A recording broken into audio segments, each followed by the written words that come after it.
ಮಕರ ಸಂಕ್ರಾಂತಿ 2026 ಸೂರ್ಯನ ಸಂಚಾರದಿಂದ ಸಿಂಹ ರಾಶಿಯವರಿಗೆ ಬಲ ಶುರುವಾಗಿದೆ. ಗೆಲ್ಲುವ ಕಾಲ. ವೀಕ್ಷಕರೆಲ್ಲರಿಗೂ ವಿಶೇಷ ಕಾರ್ಯಕ್ರಮಕ್ಕೆ ಸ್ವಾಗತ. ಸ್ನೇಹಿತರೆ, ಮಕರ ಸಂಕ್ರಾಂತಿ ಹಬ್ಬವನ್ನು ಅತ್ಯಂತ ಶುಭ ಮತ್ತು ಧಾರ್ಮಿಕವಾಗಿ ಮತ್ತು ಸಾಂಸ್ಕೃತಿಕವಾಗಿ ವಿಶೇಷವೆಂದು ಪರಿಗಣಿಸಲಾಗುತ್ತದೆ. ಪ್ರತಿ ವರ್ಷ ಸೂರ್ಯನು ಮಕರ ರಾಶಿಗೆ ಪ್ರವೇಶಿಸಿದಾಗ ಮಕರ ಸಂಕ್ರಾಂತಿ ಹಬ್ಬವನ್ನು ಆಚರಿಸಲಾಗುತ್ತದೆ. ಈ ದಿನದಂದು ದಾನ, ಪವಿತ್ರ ಸ್ನಾನ ಮತ್ತು ಪ್ರಾರ್ಥನೆಗಳು ವಿಶೇಷ ಮಹತ್ವವನ್ನು ಹೊಂದಿವೆ. ಗ್ರಹಗಳ ರಾಜ ಆಗಿರುವಂತಹ ಸೂರ್ಯ ವರ್ಷದ ಮೊದಲ ತಿಂಗಳಾಗಿರುವಂತಹ ಜನವರಿ 14ರಂದು ಮಕರ ರಾಶಿಗೆ ಪಾದಾರ್ಪಣೆ ಮಾಡಲಿದ್ದಾನೆ. ಮಕರ ರಾಶಿಗೆ ಸೂರ್ಯ ಕಾಲಿಡುವ ಕಾರಣದಿಂದಾಗಿ ಈ ಸೂರ್ಯ ಗೋಚರ ಪ್ರಭಾವವನ್ನು ಮಕರ ಸಂಕ್ರಾಂತಿ ಎಂಬುದಾಗಿ ಪರಿಗಣಿಸಲಾಗುತ್ತದೆ.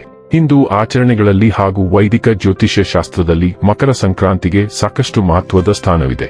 ಷಷ್ಠ ಭಾವವು ಶತ್ರು, ವ್ರಣ, ರೋಗ, ಸ್ಪರ್ಧೆ ಮತ್ತು ಸೇವಾ ಕ್ಷೇತ್ರಗಳನ್ನು ಸೂಚಿಸುತ್ತದೆ.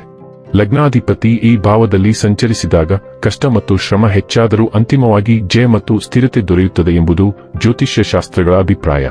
ಈ ಮಕರ ಸಂಕ್ರಾಂತಿ ಸಿಂಹ ರಾಶಿಯವರಿಗೆ ಪರೀಕ್ಷೆ ಮತ್ತು ವಿಜಯ ಎರಡನ್ನೂ ಒಟ್ಟಿಗೆ ನೀಡುವ ಸಂಚಾರವಾಗಿದೆ. ಮಕರ ರಾಶಿಯಲ್ಲಿ ಸೂರ್ಯನ ಸಂಚಾರವು ಸಿಂಹ ರಾಶಿಯವರಿಗೆ ಒಳ್ಳೆಯ ದಿನಗಳನ್ನು ತರುತ್ತದೆ. ನೀವು ನಿಮ್ಮ ಕೆಲಸದಲ್ಲಿ ವಿಶ್ವಾಸದಿಂದ ಮುಂದುವರಿಯುತ್ತೀರಿ. ಆರ್ಥಿಕ ಪರಿಸ್ಥಿತಿ ಉತ್ತಮವಾಗಿರುತ್ತದೆ. ವ್ಯವಹಾರವು ಪ್ರಗತಿ ಹೊಂದಬಹುದು. ಉದ್ಯೋಗಸ್ಥರಿಗೆ ಬಡ್ತಿ ಸಿಗಬಹುದು. ಈ ಸಂದರ್ಭದಲ್ಲಿ ಸಿಂಹ ರಾಶಿಯವರು ಯಾವುದೇ ಕೆಲಸ ಮಾಡಿದರೂ ಕೂಡ ಅದರಲ್ಲಿ ಯಶಸ್ಸು ಖಂಡಿತವಾಗಿ ಸಿಗಲಿದೆ. ಹೆಚ್ಚಿನ ಲಾಭವನ್ನು ಪಡೆದುಕೊಳ್ಳುವುದಕ್ಕೆ ಸಿಂಹ ರಾಶಿಯವರಿಗೆ ಶುಭದಾಯಕ ಸಮಯವಾಗಿದೆ. ನಿಮ್ಮನ್ನು ಕಾಡುತ್ತಿರುವಂತಹ ಆರೋಗ್ಯ ಸಮಸ್ಯೆಯಿಂದಲೂ ಮುಕ್ತಿಯನ್ನು ಪಡೆದುಕೊಳ್ಳಬಹುದಾಗಿದೆ. ಶತ್ರುಗಳ ವಿರುದ್ಧವೂ ಕೂಡ ಶತಸಿದ್ಧವಾಗಿರುವ ವಿಜಯವನ್ನ ಪಡೆಯಲಿದ್ದೀರಿ. ಶತ್ರುನಾಶ ಮತ್ತು ಸ್ಪರ್ಧೆಯಲ್ಲಿ ಜಯ. ಲಗ್ನಾಧಿಪತಿ ರವಿ ಷಷ್ಠ ಭಾವದಲ್ಲಿ ಸ್ಥಿತನಾಗಿರುವುದರಿಂದ ಸಿಂಹ ರಾಶಿಯವರಿಗೆ ಶತ್ರುಗಳ ಮೇಲೆ ಜಯ ಸಾಧಿಸುವ ಅವಕಾಶಗಳು ಹೆಚ್ಚಾಗುತ್ತವೆ.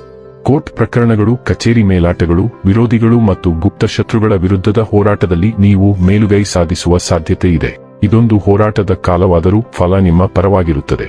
ಉದ್ಯೋಗದಲ್ಲಿ ಶ್ರಮ ಹೆಚ್ಚಾದರೂ ಫಲ ಖಚಿತ. ಷಷ್ಠ ಭಾವವು ಸೇವಾ ಕ್ಷೇತ್ರವನ್ನು ಸೂಚಿಸುತ್ತದೆ.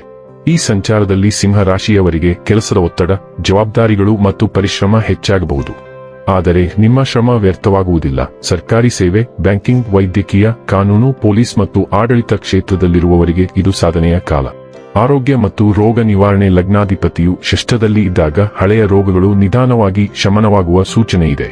ಆದರೆ ಅದೇ ಸಮಯದಲ್ಲಿ ಉಷ್ಣ, ಪಿತ್ತ, ರಕ್ತದ ಒತ್ತಡ, ಕಣ್ಣು ಮತ್ತು ಜಿಗರ ಸಂಬಂಧಿತ ಸಮಸ್ಯೆಗಳ ಬಗ್ಗೆ ಎಚ್ಚರಿಕೆ ಅಗತ್ಯ. ನಿಯಮಿತ ಜೀವನ ಶೈಲಿ ಮತ್ತು ಯೋಗ ಪ್ರಾಣಾಯಾಮದಿಂದ ಉತ್ತಮ ಫಲ ದೊರೆಯುತ್ತದೆ. ವ್ರಣ ಮತ್ತು ವಿವಾದಗಳಿಂದ ಮುಕ್ತಿ. ಷಷ್ಠ ಭಾವವು ವ್ರಣ ಮತ್ತು ವಿವಾದಗಳ ಸೂಚಕ. ಈ ಸಂಚಾರದಲ್ಲಿ ಸಿಂಹ ರಾಶಿಯವರಿಗೆ ಸಾಲ ತೀರಿಸುವ ಅವಕಾಶಗಳು ಕಾಣಿಸಿಕೊಳ್ಳುತ್ತವೆ. ಕಾನೂನು ವಿವಾದಗಳು ಅಥವಾ ದೀರ್ಘಕಾಲ ಬಾಕಿ ಉಳಿದ ಸಮಸ್ಯೆಗಳು ಪರಿಹಾರ ದಿಕ್ಕಿನಲ್ಲಿ ಸಾಗಬಹುದು. ಶಿಸ್ತಿನಿಂದ ಹಣಕಾಸು ನಿರ್ವಹಿಸಿದರೆ ಸ್ಥಿರತೆ ಸಾಧ್ಯ. ಅಹಂಕಾರ ನಿಯಂತ್ರಣ ಅತ್ಯವಶ್ಯ. ಸಿಂಹ ರಾಶಿಯವರಿಗೆ ರವಿಯು ಸ್ವಾಭಾವಿಕವಾಗಿ ಅಹಂಕಾರ ಮತ್ತು ಆತ್ಮಗೌರವವನ್ನು ನೀಡುತ್ತಾನೆ. ಆದರೆ ಲಗ್ನಾಧಿಪತಿ ಷಷ್ಠದಲ್ಲಿ ಇರುವ ಈ ಸಂಚಾರದಲ್ಲಿ ಅಹಂಕಾರ ಹೆಚ್ಚಾದರೆ ಸಹೋದ್ಯೋಗಿಗಳು ಮತ್ತು ಅಧೀನಸ್ಥರೊಂದಿಗೆ ಸಂಘರ್ಷ ಉಂಟಾಗಬಹುದು. ವಿನಯ ಮತ್ತು ಶಿಸ್ತು ಪಾಲಿಸಿದರೆ ಯಶಸ್ಸು ಖಚಿತ. ಸಿಂಹ ರಾಶಿಗೆ ಪರಿಹಾರ ಮಂತ್ರ ಮತ್ತು ಸೂರ್ಯೋಪಾಸನೆ. ಈ ಸಂಚಾರದ ಕಠಿಣತೆಯನ್ನು ಶಮನಗೊಳಿಸಿ ಯಶಸ್ಸನ್ನು ಬಲಪಡಿಸಲು ಸೂರ್ಯೋಪಾಸನೆಯು ಅತ್ಯಂತ ಮುಖ್ಯ. ಪ್ರತಿದಿನ ಬೆಳಿಗ್ಗೆ ಸೂರ್ಯೋದಯದ ವೇಳೆಗೆ 11 ಅಥವಾ 21 ಬಾರಿ ಓಂ ಹ್ರೀಂ ಹ್ರೌಂ ಸೂರ್ಯಾಯ ನಮಃ ಮಂತ್ರವನ್ನು ಜಪಿಸಿ. ಸೂರ್ಯೋದಯದ ವೇಳೆಗೆ ತಾಮ್ರ ಪಾತ್ರೆಯಲ್ಲಿ ನೀರು, ಅಕ್ಕಿ ಮತ್ತು ಕುಂಕುಮ ಹಾಕಿ ಅರ್ಘ್ಯ ನೀಡಬೇಕು. ಭಾನುವಾರ ಕೆಂಪು ಹೂವು ಮತ್ತು ಗೋಧಿ ದಾನ ಶುಭ. ಆದಿತ್ಯ ಹೃದಯ ಸ್ತೋತ್ರ ಪಠಣವು ಶಕ್ತಿ ಮತ್ತು ಆರೋಗ್ಯವನ್ನು ಹೆಚ್ಚಿಸುತ್ತದೆ. ಮಕರ ಸಂಕ್ರಾಂತಿ 2026 ಸಿಂಹ ರಾಶಿಯವರಿಗೆ ಶ್ರಮ, ಸ್ಪರ್ಧೆ ಮತ್ತು ಪರೀಕ್ಷೆಗಳ ಮೂಲಕ ವಿಜಯವನ್ನು ನೀಡುವ ಮಹತ್ವದ ಸಂಚಾರವಾಗಿದೆ. ಅಹಂಕಾರವನ್ನು ನಿಯಂತ್ರಿಸಿ ಶಿಸ್ತು ಮತ್ತು ಸೂರ್ಯೋಪಾಸನೆ ಪಾಲಿಸಿದರೆ ಜೀವನದ ಈ ಅವಧಿಯಲ್ಲಿ ಶಾಶ್ವತ ಸ್ಥಿರತೆ ಮತ್ತು ಗೌರವ ಸಿಗುತ್ತದೆ.